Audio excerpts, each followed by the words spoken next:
लोग पूछते हैं कथा सुनने का फल क्या है। अंतिम बात और सुन लीजिए। एक बालक बड़ा नास्तिक, उसका पिता बड़ा परेशान, महात्मा के पास ले गया। महाराज, हमारा बालक बड़ा नास्तिक, भगवान नाम तो दूर की बात है, वो भगवान नाम से चिढ़ता, क्या किया जाए। महात्मा ने कहा परेशान मत हो, हमारे पास लाओ। महात्मा के पास बालक को ले गए। भैया सीताराम बोलो।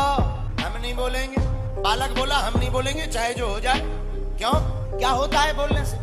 महात्मा बोले कुछ नहीं भी होता है तो एक बार तो बोल दो। बालक बोला हम नहीं बोलेंगे।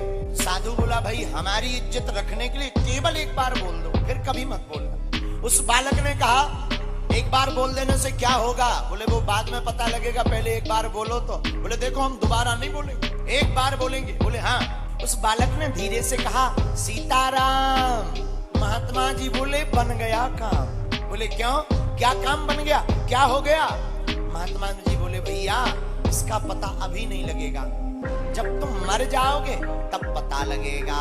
वो बालक से कहा सुनो, तुमने एक बार सीताराम कहा है, और ध्यान रखना मरने के बाद कोई तुमसे पूछे कि बताओ एक बार सीताराम बोलने का क्या फल चाहिए, तो तुम कहना जो उचित हो, जो इसका फल हो वो दे दीजिए। बालक बोला ठीक है। समय की बात है कि वो बालक मर गया। यमराज के सामने पहुंचा। यमदूतों ने बताया महाराज महापापी है, महानास्तिक है, कभी भजन नहीं किया, लेकिन जिंदगी में एक बार साधु के कहने से सीताराम बोला। यमराज बोले बताओ बालक, सीताराम बोलने का एक बार का क्या चाहते हो, बाकी तो तुम्हें नरक में जाना पड़ेगा। हाथ जोड़कर बालक बोला गुरुजी की बात याद आ गई, महाराज जो भी सीताराम बोलने का फल हो वो दे दो।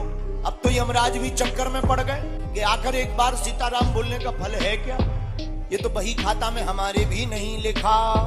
यमराज ने सोचा कहा किया जाए। चल भाई हमें तो पता नहीं, पर ब्रह्मा जी से पूछते।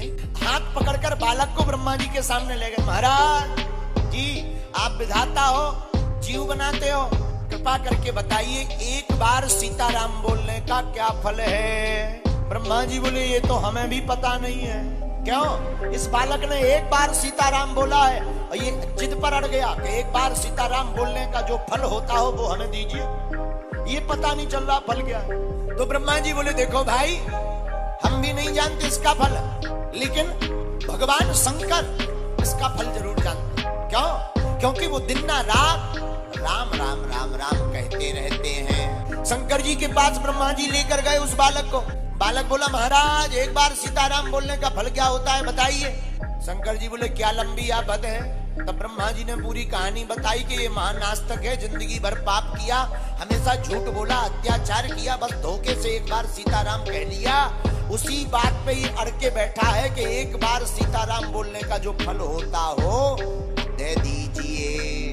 शंकर जी बोले देखो भाई हम राम राम तो करते हैं, पर हमें भी पता नहीं है कि फल क्या है। तो किसे फल पता होगा? बोले जिसका नाम है उसी को पता होगा। एक बात बोले भैया, राम जी से बड़ा राम का नाम है। वो बालक भगवान विष्णु के सामने पहुंचा। यमराज पहुंचे, शंकर जी गए, ब्रह्मा जी गए। ब्रह्मा जी ने पूरी कहानी भगवान विष्णु को बताई। महाराज एक बार सीताराम बोलने का फल क्या होता है इस बालक को दे दीजिए। विष्णु भगवान बोले वैसे तो तराजू पर तौलकर आज तक हमने फल देखा नहीं कि सीताराम एक बार बोलने का फल क्या है, लेकिन एक बात बोले। बोले क्या?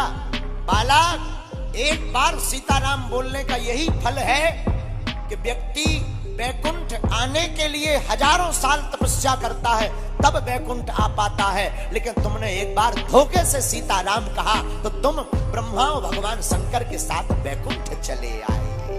इससे बड़ा क्या फल हो सकता? तो स्वामी श्री तुलसीदास जी महाराज कहते हैं कलयुग में केवल भगवान का नाम ही सार है। जो राम नाम का जप करता है, जो राम नाम कहता है, भैया वो धोखे से कहे, जानबूझकर कहे या जबरदस्ती कहे, जैसे जहर को कोई धोखे से पिए, जानबूझकर पिए, पर जहर का काम मारना है, उसी प्रकार जो राम का नाम धोखे से ले, जानबूझकर ले, राम नाम का काम तारना है, ये तार करके ही मानता है।